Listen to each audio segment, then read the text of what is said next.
Nah, dari semua makanan fermentasi asli Indonesia, yang saya suka adalah tempe dan oncom. Konon, tempe dan oncom ini selain tinggi protein juga mengandung bakteri baik atau probiotik. Nah, itu manfaatnya apa ya? Di samping saya sudah ada Dr. Jolita, dokter gizi klinik. Pagi dok, apa kabar? Hai, pagi. Kabar baik, Dr. Haikal. Thank you. Dokter suka tempe dan oncom dok? Suka. Suka banget dok Suka. ya. Karena ini makanan Indonesia yang sudah mendunia dok. Benar. Dok, tapi ini ada yang mengatakan dok ya, katanya kandungan probiotik pada tempe dan oncom baik untuk pencernaan dan sistem kekebalan tubuh. Fakta atau mitos dok? Fakta. Fakta. Fakta dong. Iya. Jadi probiotik, kalau ngomongin probiotik itu artinya dia adalah bakteri yang baik. Betul. Gitu ya. Jadi di dalam produk tempe dan juga oncom, karena dia adalah produk fermentasi, maka dia memang sudah mengandung bakteri baik tersebut. Nah, bakteri tersebut akan memberikan efek di saluran cerna kita sebenarnya. Nah, efeknya itu luar biasa. Nggak cuma saluran cernanya jadi lebih sehat, tetapi juga ternyata dia berinteraksi sama sistem kekebalan tubuh kita, Dr. Haikal. Jadi ada istilah, kalau usus kita sehat, maka sistem kekebalan tubuh kita atau imunitas kita juga pasti akan baik. Nah, bahkan ternyata sekarang orang bilang gut is our second brain. Jadi kayak karena tuh efeknya banyak banget. Iya. Jadi ke imunitas iya, kemudian ke fungsi kognitif, jadi ke otak pun juga iya. Jadi mood pun lebih enak dok ya? Ya, betul. Jadi luar biasa kalau ngomongin yang namanya probiotik, efeknya macam-macam, banyak banget. Wow. Dok, tapi ini kan biasanya nih masyarakat taunya probiotik ada di dalam susu dok ya? Nah, tapi katanya nih ya, kandungan probiotik pada tempe dan oncom itu lebih unggul dibandingkan susu. Fakta atau mitos? Fakta.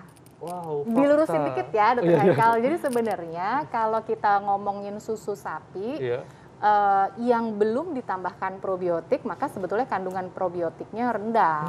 Gitu. Jadi sebetulnya susu formula sapi yang dijual, yang mengandung probiotik, itu memang dia ditambahkan gitu.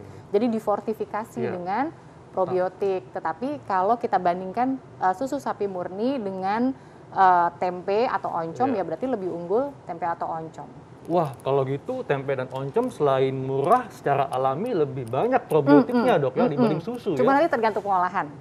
Nah, ngomong-ngomong pengolahan dok ya, ini ada yang mengatakan kalau misalnya untuk mendapatkan manfaat probiotiknya, sebaiknya tempe tidak digoreng. Ini fakta atau mitos dok? Fakta. Wah, fakta. Padahal kesukaan kita tuh digoreng dok ya. Nah, betul. Jadi di mendoan pula tuh. Betul.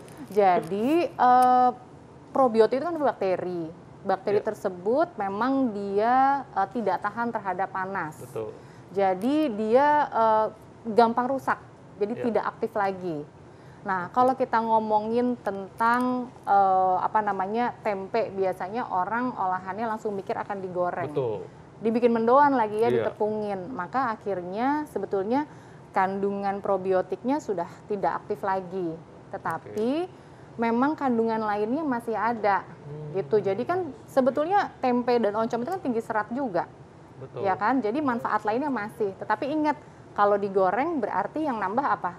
Jumlah jumlah total kalorinya ya. Kalorinya, gitu. betul. Terus kalau kita mengkonsumsinya tanpa batas untuk cemilan, akhirnya jumlah kalori yang masuk jadi besar. Betul. Gitu, Dr. Haikal. Nah, kalau gitu untuk mendapatkan manfaat probiotiknya sebaiknya tempe diolah seperti apa, dok? Ya. Ada beberapa yang trennya sekarang makan mentah. Tapi kalau saya benar banyak. Serius, Ada beberapa pasien saya juga yang makan mentah. Coba deh Dr. Haikal juga lihat-lihat, baca-baca, banyak orang yang mengkonsumsinya mentah.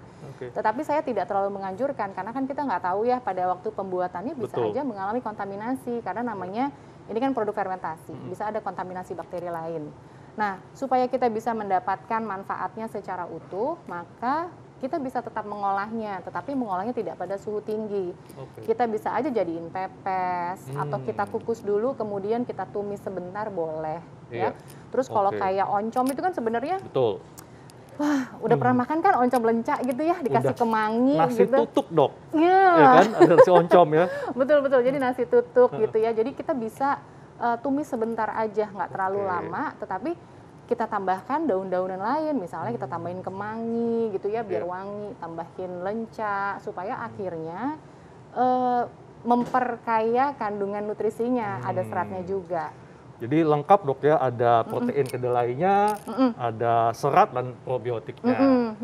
Nah dok, ini ada juga mengatakan kandungan probiotik pada tempe dan oncom baik untuk penyandang diabetes. Aman? Fakta atau mitos? Tapi nanti dok jawabnya. Kita akan simak jawabannya sesaat lagi, tetap di Hidup Sehat. Pemirsa, kembali lagi di Hidup Sehat. Tadi dokter maaf ya, tadi tuh aku habis nyari probiotik, habis belanja tempe buat stok di rumah. Aduh. Tenang, ada pantun buat Intan. Apa dokter Haika? Asik, datang-datang dipantunin. Apa nih dok? Makan siang di warungnya Pak Maman. Cakep. Lauknya tempe, oncom, dan pete seikat. Oh, cakep. Intan, jangan suka sebar senyuman. Lama-lama bikin hati abang terpikat.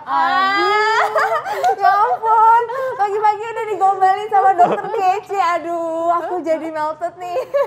Aku kalau kayak gini aku makan tempe aja nih.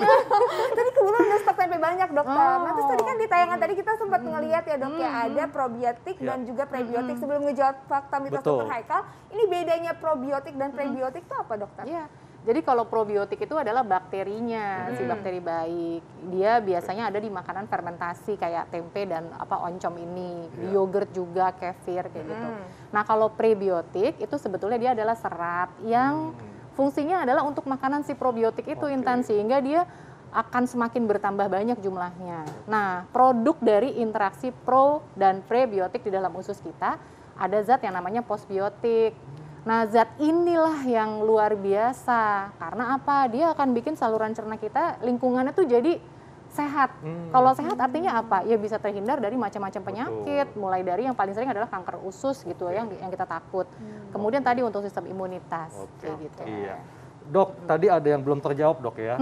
Kandungan probiotik pada tempe dan oncom aman untuk penyandang diabetes. Fakta atau mitos dok? Fakta dong, Fakta. pasti. Karena urusannya berbeda sebenarnya ya. Jadi kalau diabetes itu justru memang yang kita inginkan adalah seluruh tubuhnya itu optimal dong kerjanya. Nah, salah satu yang menunjang adalah kalau saluran cernanya juga sehat. Makanya probiotik itu ya penting sekali gitu. Jadi memang sangat baik untuk semua orang dok ya. Iya. Tapi nanti kita akan bahas dok, apakah ada yang sebaiknya tidak boleh mengkonsumsi probiotik. Iya. Nah ini dokter, langsung fakta dan mitos berikutnya dok. Kan saya suka banget sama yang namanya tempe nih dokter. Ini fakta atau mitos dokter? Bahwa sering konsumsi tempe atau oncom ini dapat mencegah terjadinya kanker. Ini fakta atau mitos? Fakta tadi. Fakta juga dokter. Terutama kanker usus besar, ya kan? Iya. Sekarang itu kejadiannya kanker usus besar itu usianya udah makin maju nih. Umur 20-30 aja ada loh yang kena kanker usus besar. Kalau dulu kan kita belajar ya dok, Usia 40 prevalensinya ke atas ya. prevalensinya di umur yang udah lebih lanjut ya. Biasanya udah lebih maju ya. Karena Kenapa? pola makan dok ya. Nah, itu dia. Tinggi gula, ya kan, rendah serat. Nah, faktor-faktor seperti itulah yang membuat akhirnya lingkungan di saluran cerna menjadi nggak sehat. Nah, kalau kita makanan yang kayak gini, yang dia memang tinggi serat, ada probiotiknya, ada vitamin mineral lainnya, ya seharusnya akan menjadi sesuatu yang menambah kesehatan untuk tubuh kita. Gitu, Oke. Dok. Nah, tapi dokter ini pastinya tadi nggak boleh digoreng ya, nggak boleh digoreng Sebaiknya dengan enggak. suhu yang terlalu panas. Kan biasanya sebenarnya enaknya digoreng kering banget gitu. Tapi itu nggak boleh ya, dokter ya. Semua makanan yang digoreng pasti lebih enak ya. Pasti. Tapi Ya kan? iya sih. Karena lebih gurih dok ya. Tetapi kita ingat lagi bahwa kita makan kan juga selain memenuhi kebutuhan mulut, tapi juga untuk kebutuhan nutrisi kita, kesehatan kita secara keseluruhan. Dok, ini ada juga yang mengatakan kalau konsumsi tempe dan oncom membantu menurunkan kolesterol. Fakta atau mitos dok? Fakta. Fakta juga dokter. Tapi bisa jadi mitos. Bingung kan? Ambigu Fakta. Kalau apa? Kalau yang memang di dalam penelitian itu pada hewan coba ya. Pada hewan coba tempenya itu yang diberikan dia di steam dulu, bukan digoreng. Jadi hasilnya bagus. Betul, Jadi ya. fakta kalau di steam. Iya. Iya, tetapi kalau digoreng ya akan berbeda lagi. Karena kalau di steam kan berarti dia tidak menambahkan kalori ke dalam tempe tersebut. Iya. Kemudian mendapatkan manfaat dari ada isoflavonnya. Isoflavon tuh dia kan golongan antioksidan gitu ya.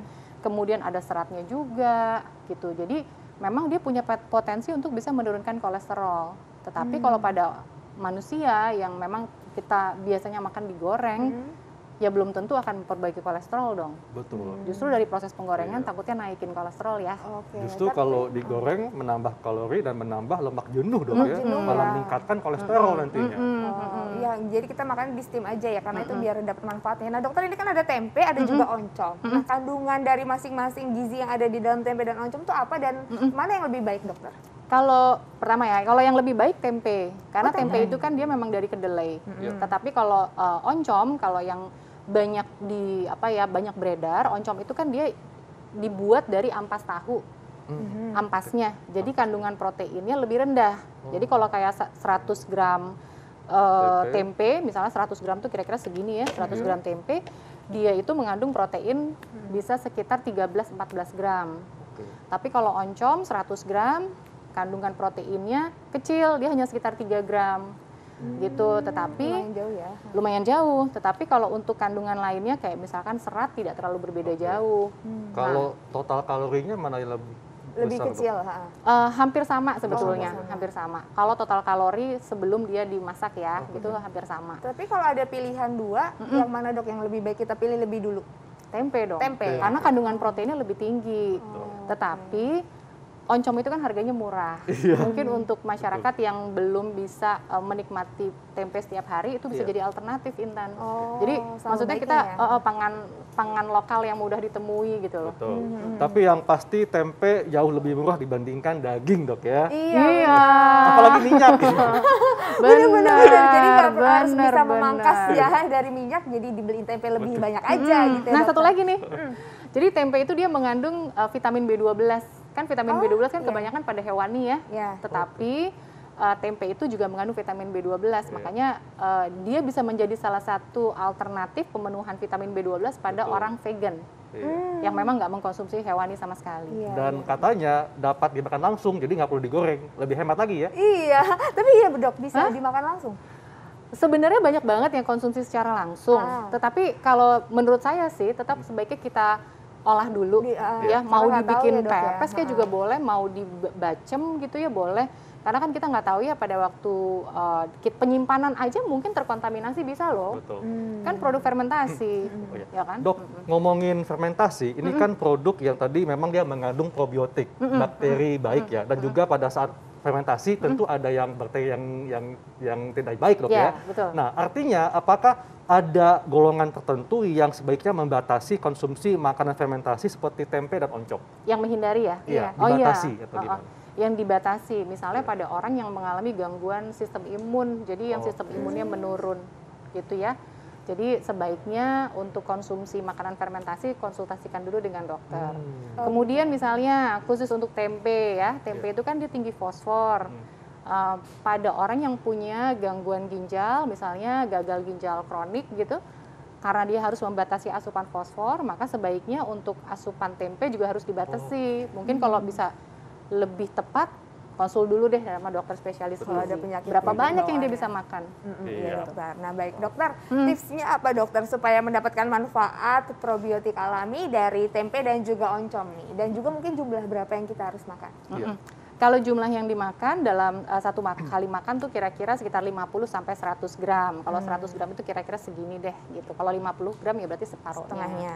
Kemudian untuk bisa mendapatkan manfaatnya secara keseluruhan, hindari proses menggoreng karena justru akan menurunkan beberapa nilai nutrisi Setuju. dan yang pastinya menambah jumlah kalori Betul. gitu. Nah, akhirnya diapain? Boleh kok ditumis. Sebelum ditumis kadang-kadang ada orang yang sebelum ditumis, Dok, tempenya digoreng dulu, ya jangan digoreng, kukus aja, kan bisa ya dikukus, Iya, benar-benar. habis itu baru ditumis. Atau disangrai juga bisa ya, Iya tanpa betul, minyak. betul.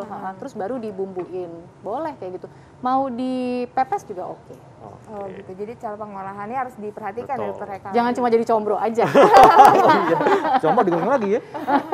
Oke, makasih Dok Sama-sama. untuk informasinya. Terima kasih banyak informasinya. Wah, jadi kita mesti bangga Intan ya, karena makanan khas Indonesia seperti tempe dan oncom itu mengandung probiotik dan lebih tinggi dibandingkan susu. Iya bener banget dokter Haikal. Dan tau gak dokter, kalau di luar negeri tuh ya tempe mahal banget kan harganya karena Betul. susah kan. Dan mungkin banyak orang juga sudah tahu bagaimana manfaat baik dari tempe ini. Iya. Makasih banyak dokter. Nah pemirsa, tapi dokter Haikal dan juga pemirsa ini pasti sering banget kayak mikir masalah tidur. Betul. Tidur itu kayaknya berpengaruh banget sama kesehatan Iya. kita ya Dokter Haikal ya? Apalagi ya kalau tidur tiba-tiba mikirin cicilan. Wah, Nah, itu nggak bisa tidur dokter. Kalau Itu itu pasti susah itu begadang. gangguan tidur. Itu jadi salah satu gangguan tidur nggak sih? Kadang-kadang tuh kan juga kalau misalnya udah terbiasa jam di atas jam 12 malam misalnya. Terus nggak bisa tidur cepet atau ada gangguan-gangguan lainnya dokter? nah kita akan bahas nih ya, karena tidur ini akan berdampak kepada kesehatan kita, Intan. Wah kayak gimana tuh dokter? Ya, kita akan bahas sesaat lagi, tetap di Hidup Sehat. Sehat.